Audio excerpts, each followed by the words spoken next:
I've had many leading experts on this show, including Matthew Walker, and they've all said the same thing about sleep. They've said it's the biggest positive investment you can make in your own performance. You can have the best strategy in the world, but if you're consistently tired, poor decision-making will follow and eventually cause other things to fail in your life. So if you're looking to optimize your recovery, you should start looking at what you're sleeping on. Our sponsor, Helix, makes high-quality mattresses tailored to your body. It doesn't matter if you run hot, sleep on your side, or need something firm. Helix has a mattress for you. And I asked them recently to send one to a member of my team, and Juan received it. And we travel a lot, so when he's home, quality sleep really matters. And he told me he's getting the best sleep of his life.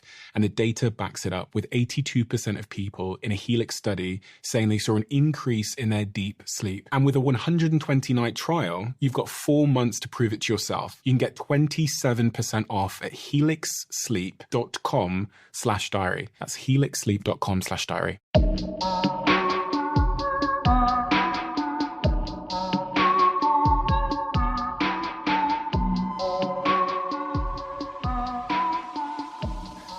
Hello. Okay, so it's been a couple of weeks since we've spoken, but I'm glad we're back together. I guess the question is, where have I been? And I don't want to give any excuses. That's not in my nature. That wouldn't be very Steve Bartlett of me. But I've had a lot of situational factors when it comes to recording the podcast, basically because I'm always on the go. I have to find the perfect moment in the day, but also the perfect location to film the podcast. And these podcasts are often filmed at 3 a.m., 4 a.m. It's now 5 a.m. here. I'm in a hotel room in Istanbul. I'm out here speaking at a conference called Marca. Just did my presentation yesterday to 1,500 people here in Turkey. Super fun. I'll tell you a little bit about that more another time. But the point is, it's not always easy to record for me. Right now, I've moved into my bathroom in my hotel room in Istanbul. And I'm hoping that this podcast isn't interrupted by room cleaners or loud sounds, but I can't guarantee. Anyway, back to the podcast. I really, really enjoy this. I really, really enjoy it. So it's not a case of me not enjoying it. I get so much from it. I find it a very cathartic, therapeutic experience. And I hope that I make these podcasts forever, irrespective of the fact of the listenership or how many of you listen or those kinds of things. Because I've come to learn the best content comes from doing it for the right reasons and doing it for myself. And that's exactly what I'm doing. I'm also going to record this whole podcast in one take, irrespective of any bangs or sounds or anybody running in. So I apologize in advance if this is interrupted or if I stumble. But the whole nature of the Diary of a CEO is it's a very honest, unfluffed, unedited take on my life, my time, my experiences, etc.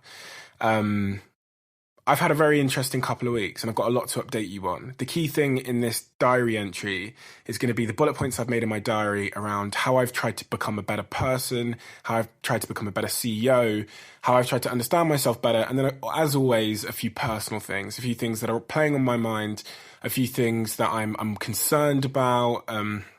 And to be completely honest, a number of the points that we're going to discuss today, I don't have an answer for.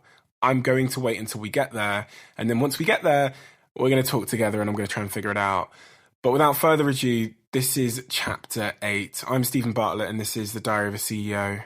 I hope nobody is listening, but if you are, then please keep this to yourself. Okay, so before I get started, I wanted to share something with you. A lot of you would have listened to my podcast I did with Mark Stringer. And Mark Stringer was the CEO I interviewed who had his whole team walk out on him.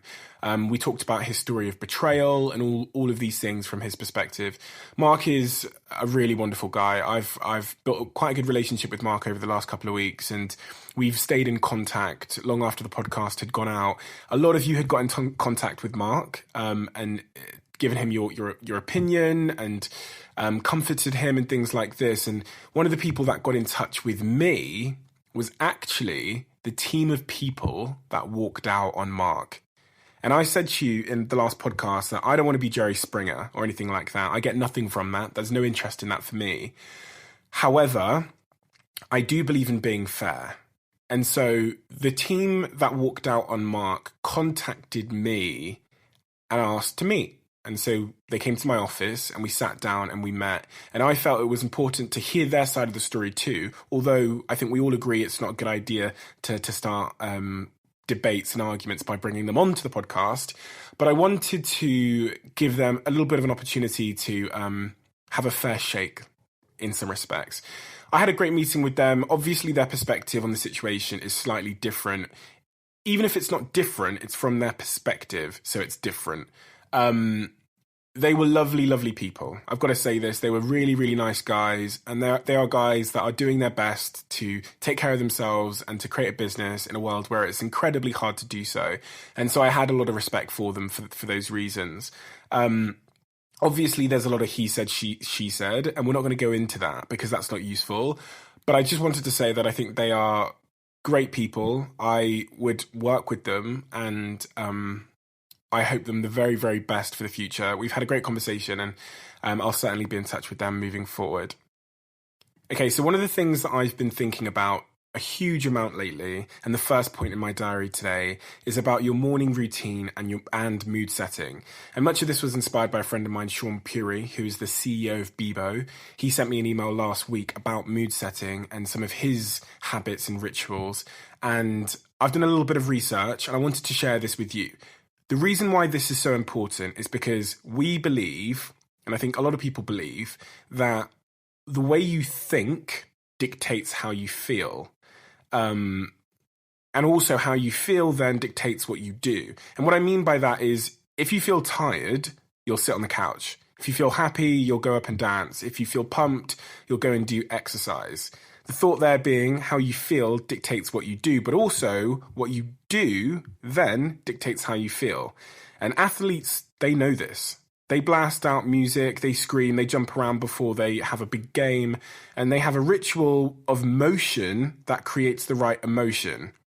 And it's the same with musicians and actors. They all have a ritual they perform before they get up on stage or before they perform, which creates the right emotion. The whole thought here is motion creates emotion, and the importance of movement and increasing your energy to change your state. And what most people do is they render themselves totally powerless and they do nothing. They just let the world decide how they feel.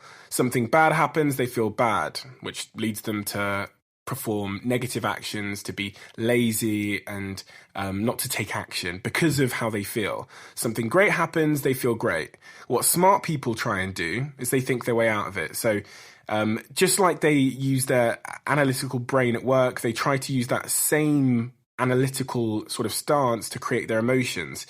For example, if I feel bummed, I'll tell myself how it's not so bad and I'll tell myself to pull myself together. The best people in the world, they don't think about it, they move. And this is one of the things that I've learned from Tony Robbins as well. He shows you his pre-show routine and it's all about movement because he believes that motion creates emotion. And when you think about how stationary our lives are, you know, we sleep in a bed, we wake up, we walk to the bathroom, we go to work, we sit down for 8 hours, we go home, we sit on the couch and watch TV for hours. Our lives are so unbelievably stationary. So it's not hard to see how our emotions might just be following suit. And it's almost this like two-way thing. Our emotions being negative or uninspired will then cause to uninspired actions, which lead to uninspired emotions, and you can go on forever.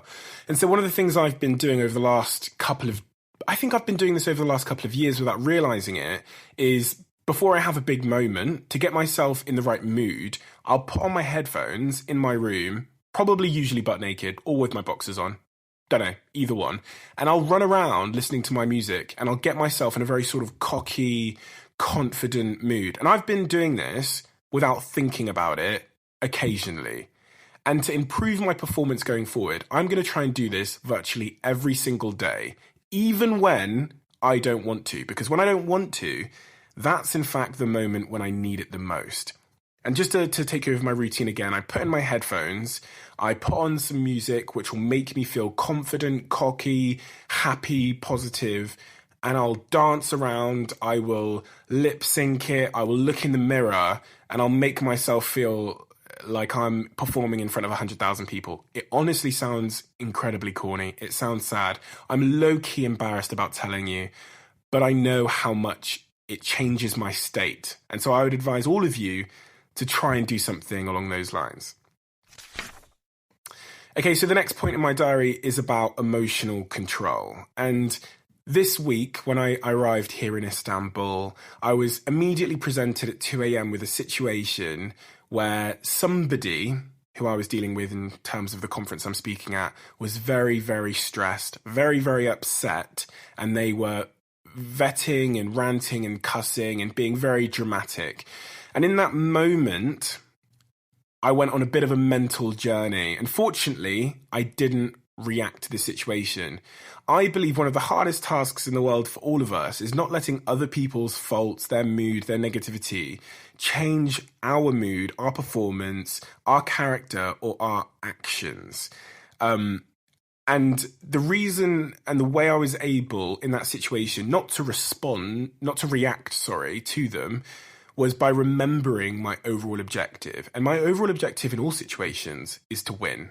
And winning means achieving my objective. And my objective is often, slightly different.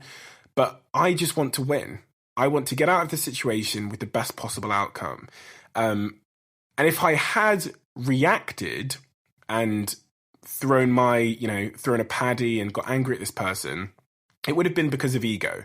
And it would have been because I felt that person was disrespecting me in some way. But I care less about my ego than I do about my overall objective. My ego will try and take over. My ego doesn't have my best interests in mind. My ego and your ego has its own agenda, which is completely different from the overall objective.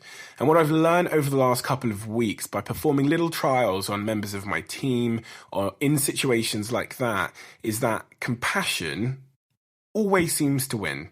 And when we don't react and we respond, we always win. So here's a little example, which I was thinking about when I came back to my hotel room after that situation had been resolved. And I genuinely believe that situation was only resolved because I didn't react. Here's the example I was thinking about, and it relates to when I was younger. My mum wasn't very good at responding. My mum would always react. And so as a child, if I broke something, she would immediately get angry, perhaps yell, get upset, at herself, at me, which would worsen our relationship, and it wouldn't make anything better. That was reacting's conclusion. It never made anything better. The alternative would be if she responded. And in that situation, if your child breaks something, you notice your anger, you notice the reaction, you take pause, you take a breath and consider the situation. The first response is probably to see if the child is okay, if they're hurt, if they're scared, because, it's kind of leaping into their world and trying to see it from their perspective. Second, realize that the object is broken now. In the larger view of the world, this is really not that important. It's something that can be replaced. I guess next, you kind of let it go and you adjust to a world without it, and a world where this has now happened and we're going to move on.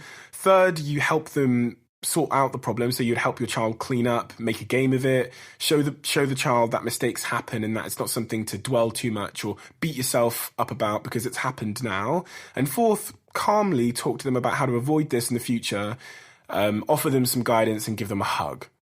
And that is the situation where your child will learn, your relationship will be stronger, and you won't take it as badly on yourself. You won't be stressed. You won't give yourself unnecessary stress and baggage in the form of that negativity.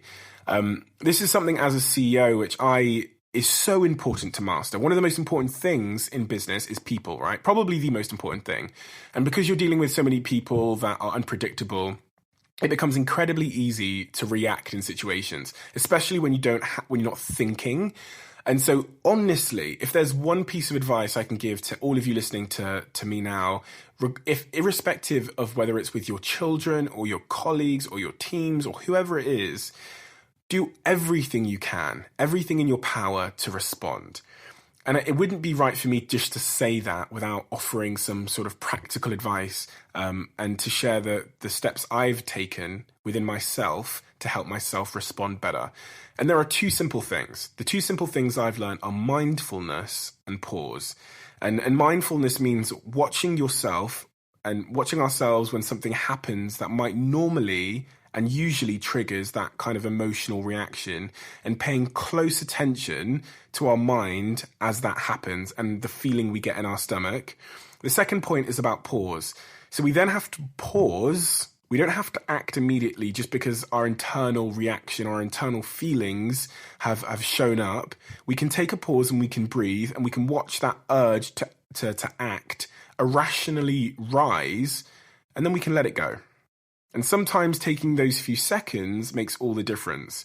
Other times we might have to remove ourselves from the situation. Sometimes we have to sleep on it to cool ourselves down. But the most important thing is that we arrive at the response, not a reaction. And once we've done that, so we've taken some time, what I'll then do is I then look at the most intelligent, compassionate response, and I try and execute on that. And the word compassion, I think, is really the answer to this all. For 1 second, try not to blame. Blame just doesn't seem to help anything in any situation ever. When things have gone wrong, blame doesn't seem to help. Compassion, in my personal experience of being a CEO for maybe 6 years, but 3 years properly in this big business where there's hundreds and hundreds of people, compassion and being able to cross over into the other person's world has changed my life. I am not perfect at it. I make mistakes every single day on this topic. And I think you should expect to make mistakes on this too. But what's important to me is out of 10 instances where something happens, I'm increasing the amount of times out of 10 that I respond compassionately and I respond without ego. That's the most important thing. Okay, so the next point in my diary is all about time control. That was about emotional control, I guess, and this is about time control. In chapter 7 and chapter 5, I talk at length about how I believe time is the single most important asset all of us, including me as a CEO, has to execute upon. I talked about in my previous podcast about how I think of time as a roulette croupier who in the morning gives you 24 chips for 24 hours in a day. He or she immediately takes 8 back because you slept for 8 hours, and you've got 16 chips to act upon, to place on this roulette table. The roulette wheel is then spun, and you see the results of how you placed your time. So time is incredibly important. We all have 24 hours in a day, a homeless person, a billionaire, a philanthropist, everybody. And so one of the things I've tried to do is become more efficient with my time. I realize that if I can save 10 minutes a day, it'll have a tremendous impact over time. Not today, it won't have a huge impact, but over 10 years, saving 10 minutes a day can literally be transformative. I believe that. And that's the whole sort of approach about the slight edge and how things compound over time. And so here's an action I've been taking in my personal life that I think might help some of you. And it's to do with meetings. I spend so much of my time and so much of my day in meetings with people. And the nature of a meeting means that it can rumble on and on and on, and take more time than either party expected or really needed. And so one thing I'm doing now is I'm creating a hard stop for all of my meetings. And the important thing with a hard stop, and for anybody that doesn't know what a hard stop is, it's basically telling the person when you have to leave the room or when this meeting has to end. The great thing about a hard stop is if you give a person a hard stop before the meeting starts and you let them know how long you have, for instance, you walk into a meeting and say, I have 5 minutes, and then you end up giving them 10, that person will be happy. They'll also structure the things they have to say and the topics we have to discuss in terms of priority, and will move faster. But if you don't say a time, say you walked into a meeting, you had, 5 minutes, and then you ended up giving them 10, but you didn't say, they'll often feel shortchanged. They'll feel like you don't care. And they won't understand your position. And so what I'm doing now, I had a meeting with a kid last week, And I sat down, and he wanted some advice on his business. I sat down, I said, listen, I've got 10 minutes. I ended up giving him 15, so he was incredibly happy. Had I walked in and given him 15, he might have thought, Christ, I've travelled all this way to meet you and you've given me 15 minutes. Surely you had longer. But I sort of prefaced it with, listen, I've got 2 other meetings coming up and I've got this, and this, and then I've got to shoot out. So I've got about 10 minutes. Is that okay? He agreed. He got 15. He was happy. And so usually that 10-minute meeting, that 15-minute meeting I had with that kid would have rumbled on for maybe half an hour, 45 minutes, but it didn't have to. So I could save him and me time by just prefacing it and creating an initial hard stop. I would implore all of you to give that a shot. Okay, the next topic on my list is cryptocurrencies and blockchain. It's impossible for you to have escaped the phenomenon and the conversation around Bitcoin, cryptocurrencies and blockchain that has arisen on the internet. And I wanted to give my once and for all take on this topic. I want to let you know exactly how I feel on all these things. The first and most important thing is that blockchain technology, I think, is going to revolutionize the world. I think we're only just getting started. I think we are 0.001% of the way in developing the applications of blockchain. Bitcoin, on the other hand, I invest in Bitcoin and other altcoins, they call them. However, Bitcoin, I honestly believe, is a bubble. The reason why Bitcoin is rising in price is because it's rising in price, as simple as that. The value of Bitcoin or the application or the real world utility of Bitcoin hasn't changed, but the price is 10x, 20x. The reason why it's rising is because it's rising. And when it rises, people post on their Facebooks telling all their friends, oh my God, I invested in Bitcoin at £100 and now I have £1,000. And then their friends will invest and their friends will get a 10x return. And it's a pyramid scheme in that regard. That's what a bubble is. And if you understand sort of behavior finance, which is something I've been obsessing over the last couple of weeks, you understand it's a bubble. It doesn't mean that it's not useful. It doesn't mean that Bitcoin won't become useful. It just means the price is where it's at because of sort of manipulated or artificial reasons that are inept to value. Here's what I think will happen. Bitcoin at some point is going to crash. And for those that aren't aware of the bubbling of Bitcoin, it's going to end in tears for them because they're going to lose a lot of money. I'm not saying don't get involved in Bitcoin. I'm not saying don't get involved in blockchain because I told you on my previous podcast that I think you should. I'm just saying realize what's happening and make investment decisions based on not greed or delusion or these kinds of things. Invest money that you can lose and invest knowing that there's a high probability at some point the market will correct itself. Blockchain and crypto in general will change the world. And if you're looking to start a business in 2017 or 2018, I implore you to educate yourself on blockchain because you will be educating yourself on the future. And growing up, I always was gutted that I missed out on the dot-com bubble and the dot-com rise and the dot-com revolution because I always thought, oh God, I would have, there was a huge opportunity to be part of changing the world.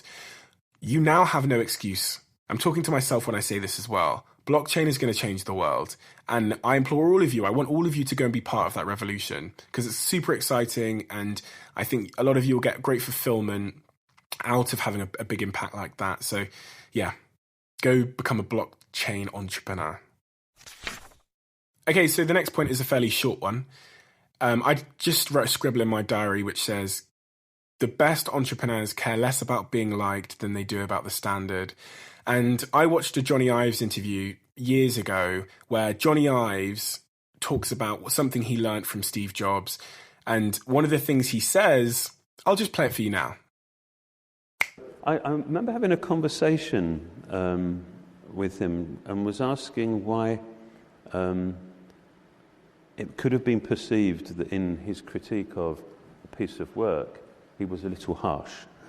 And I was saying, couldn't we be a little bit more, could we not moderate the things we said a little bit? And he said, well, why? And I said, well, because I care about the team and, I care about... And he said this brutally, brilliantly insightful thing, which he said was, no, Johnny, you're just really vain. Oh. And he said, no, you just want people to like you.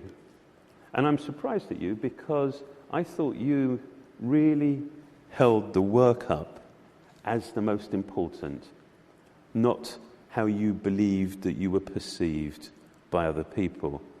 And I was terribly cross because I knew he was right. And what this taught me is that great entrepreneurs and the most respected entrepreneurs and individuals and colleagues in the world, the most respected team members, they are the ones that care first about the standard and not necessarily about being liked.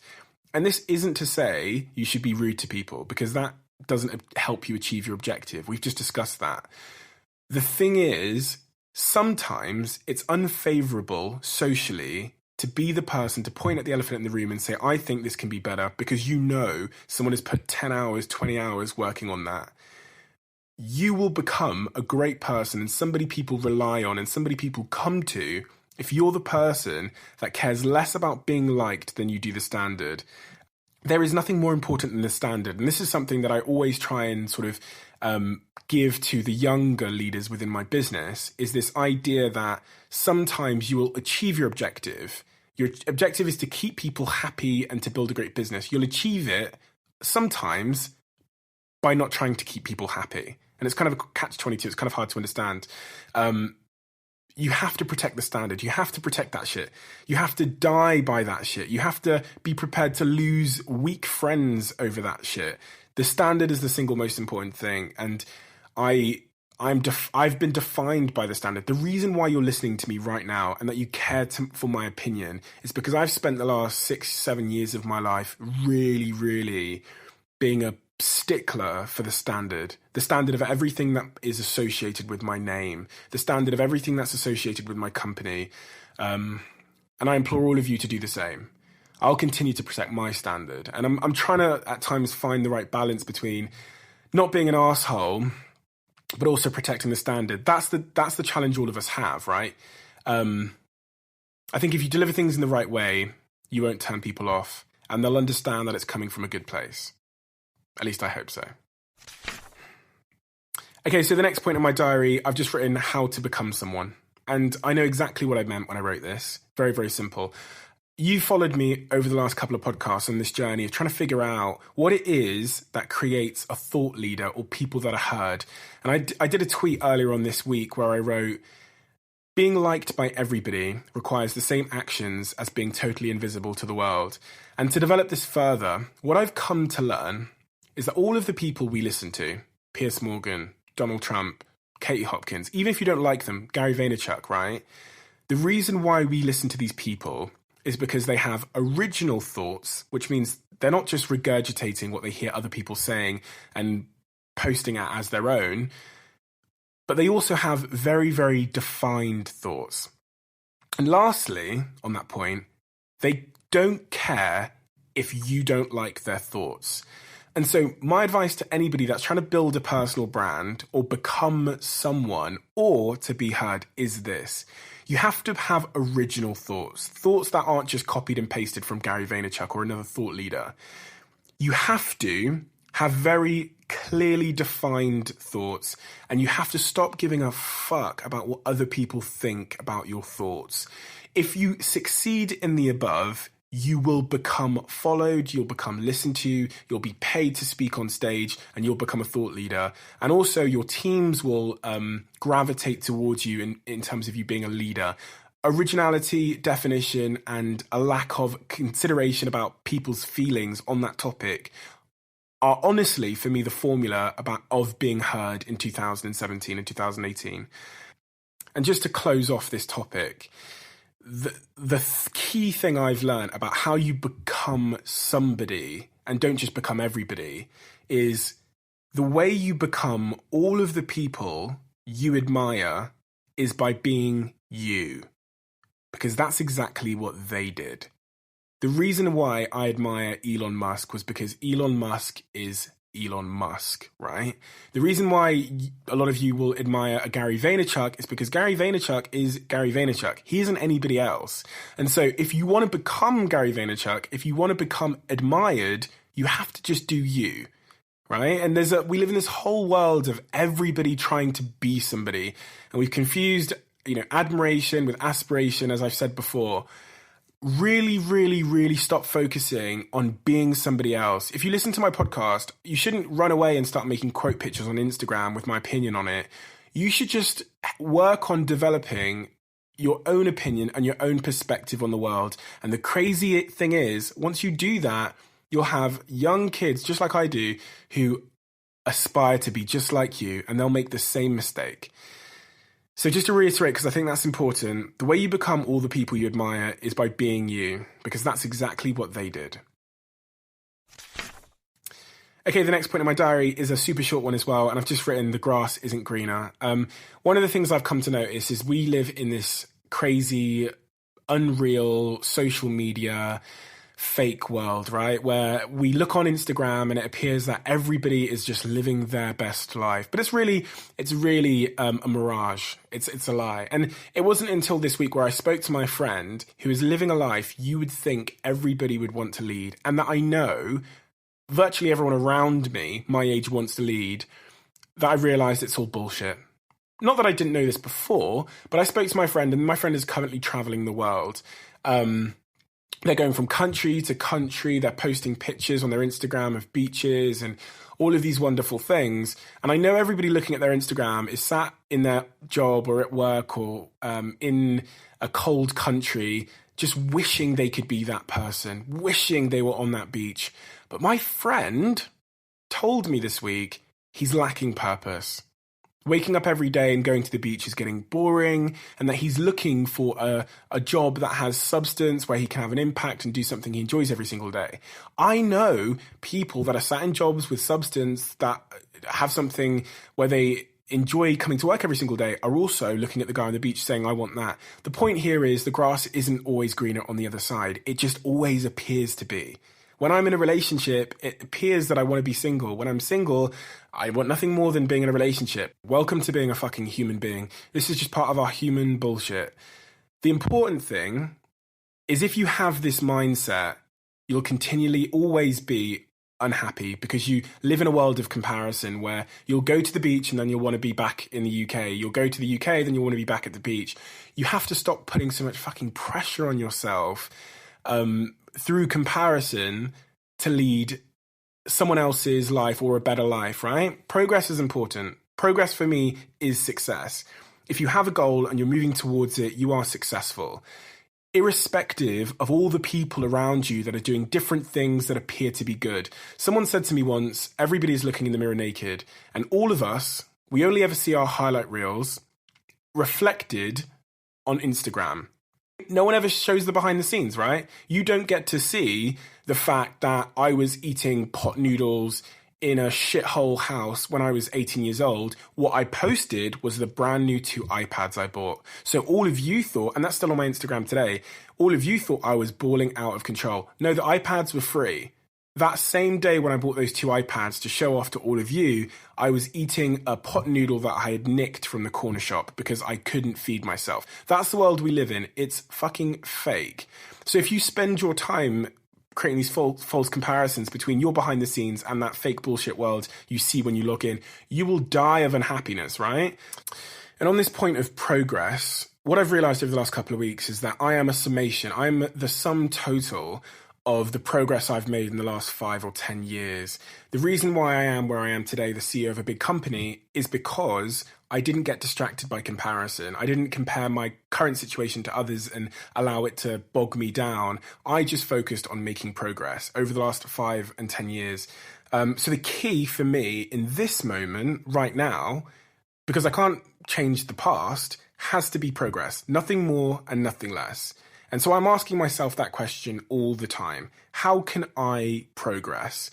And also, where am I not progressing? There are 3 areas of my life right now where I am not progressing at all. And these are, I'm sure there's more, but the 3 that I've been able to identify are, I'm getting incredibly out of shape. I'm getting almost to the point where I'm getting fat. I'm looking at my phone. The problem with having a cameraman follow you all day is you get to see yourself fall more and more out of shape. That's somewhere where I'm not progressing. And 5 years from now, if I allow that to continue, I will be morbidly obese. I need to address that issue immediately. I need to get back on progress. Point number 2, my family relationships could be progressing more. With my brother about to give birth, my brother's not giving birth, my brother's girlfriend is about to give, my brother's fiance is about to give birth to a small baby girl. It's important now more than ever that I move closer to my family and invest more time in those relationships. And 3, I would say, am I really taking care of myself? In terms of just, relaxing more and, I don't know, like getting my hair cut and, having more massages, these kinds of things, right? Like taking care of me, my mental health and well-being. I think I could make more progress there. I think I could probably take a holiday at some point. And I think that's important. I think tracking progress and lack of progress are incredibly important. And I implore you as a task after this podcast is to write 3 areas where you're not progressing fast enough and some key actions you can take to help yourself move further in that direction. Okay, so my next point was inspired by a book I read, and it was a book by Warren Buffett. Warren Buffett is one of the people I respect tremendously not just because of the amount of money he's made and the businesses he's built, but also his character after doing so. And Warren Buffett, I would consider to be one of my distant mentors. When I say distant mentors, I mean I've never spoke to the guy, but he's been mentoring me for many, many years. So thank you, Warren. One of the things Warren writes about in the book that I read is about character and the importance of character. And he says, because he's an investor, you should write down the type of character you would invest in and also the type of character you would short. What shorting is, for you guys that don't understand investing or aren't involved in that world, is basically bet against. So what kind of character would you bet against? So I wrote down in my diary this week 4 character traits that I would invest in and 5 character traits that I would short. And the whole idea here is if you can identify those character traits and you find them admirable in other people, maybe other people would admire those character traits in you. And maybe you'd be more successful if you had those character traits within yourself as well. So here are the character traits that I would invest in. Someone that's hardworking, someone that's humble, someone that's nice to people, and someone that's obsessed about whatever it is they're working on. That's the type of entrepreneur or person I would want to have 10% of. Here are, and this is more interesting to me, the type of character traits I would short. Someone that lacks focus and that is easily distracted. Someone that is rude or ego-driven. Someone that can't see their own faults, or as Sean Puri said, the CEO of Bebo, someone that is able to believe their own bullshit, which is the most dangerous thing an entrepreneur can possibly do. Someone that doesn't do it for the right reasons. So someone that's doing it for monetary reasons or other reasons. And lastly, someone that doesn't work hard. Just by performing this simple exercise, I realized the type of person I want to be and who I definitely don't want to be and don't believe in. And when I looked at the list of character traits that I would short, lack of focus, ego-driven, believes their own bullshit, doing it for the wrong reasons, doesn't work hard, those are the key things I need to make sure I never, ever, ever exhibit in my character or within my performance. I implore you again to do the same exercise and write the 5 things you would invest in and the 5 things you would short. It certainly helped me a lot. My other mentor, Elon Musk, took a place in my diary again this week. Elon Musk wrote in one of his books that an honest criticism is as valuable as gold. And he implores everybody to constantly seek criticism because a well thought out critique of what you're doing or who you are is the most important thing. And so one thing I'm going to try and do this week is I'm going to try and get anonymous and honest critiques of me from the 5 people that work closest with me. The reason why we don't do this is because of ego. I am scared of what they might say and how it might hurt my emotions. That's why we don't do this exercise. But the way that I'll get better and live in a more sort of real, honest reality is by understanding these things. I have tremendous flaws. I know some of them, but I'm sure I don't know all of them. And I think if I want to be better and I'm committed to actually being better, why won't I just go and ask the 5 people that work with me to fill out an anonymous questionnaire and to list the things that I'm bad at, the things I could be better at, and where there's opportunities within my character or performance to be better. And what I'm going to do in next week's podcast, once they fill that out for me, I'm going to share every single point with you. And we're going to discuss it. I'm not going to fluff it. I'm not going to take any points out. We're going to discuss it next week on chapter 9. I also would love you guys and you girls to do the exact same thing. The 5 people that work closest to you, go and give them an anonymous poll, and you can do these things online. There's loads of websites that do it. Send them the link. They anonymously answer a set of questions, and it goes into your inbox anonymously. Surely that information is gold. Surely Elon is right when he said that is gold. Those are the things that will advance you more than any book, more than anything you could listen to or hear. Please do it, please. And lastly, this week in my podcast, as always, I always end on relationships, and specifically my romantic relationships. I always give you guys an update. I've gone on a bit of a journey, haven't I? When I first started the podcast, I was dating a girl out in another part of the world. It was a long-term relationship. That ended. I then started talking a little bit to my ex-girlfriend out in Australia. And that's kind of like trundled on a little bit, whatever, but that's not really progressed for various reasons. But now I'm single. Single as always, single as ever.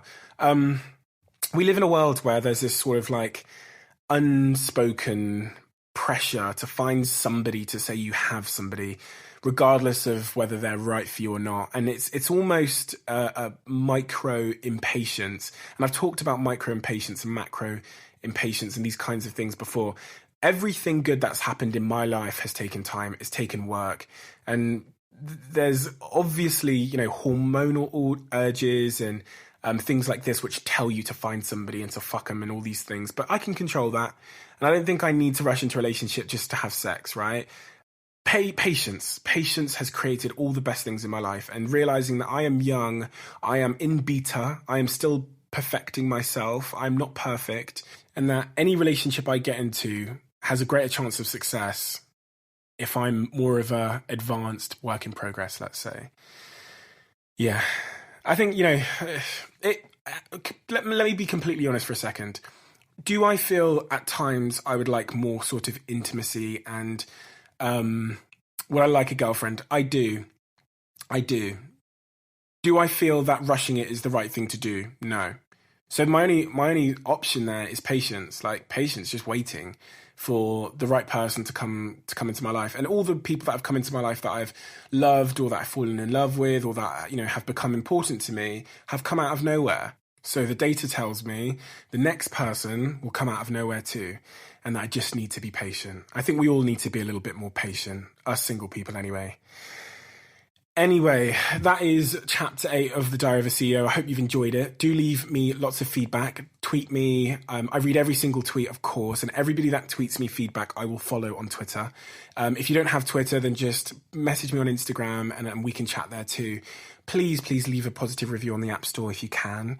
If you can't, then I just want to thank you again for listening. I'm going to be back next week with chapter 9, and I have a big surprise for you in that chapter, as well as also delivering you my anonymous personal review from the 5 people around me. So join me again then. Tweet me, let me know what you think, and I'll see you again next week.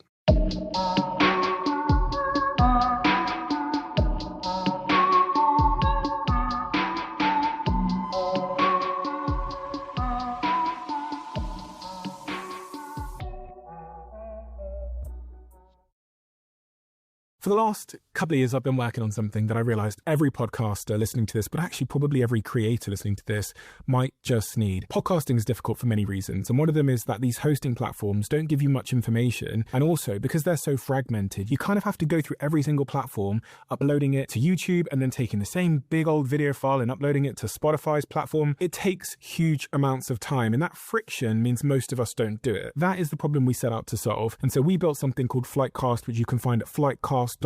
And today Flightcast is also one of our show sponsors, and some of the world's biggest podcasters are now using our platform to run their shows because it gives you an edge, it saves you time, it gives you analytics most people won't typically get, it allows you to use AI to be more informed on your show, and it has growth tools that other hosting platforms don't have. So podcasters that are using Flightcast have this unfair advantage. So go to flightcast.com/DOAC now.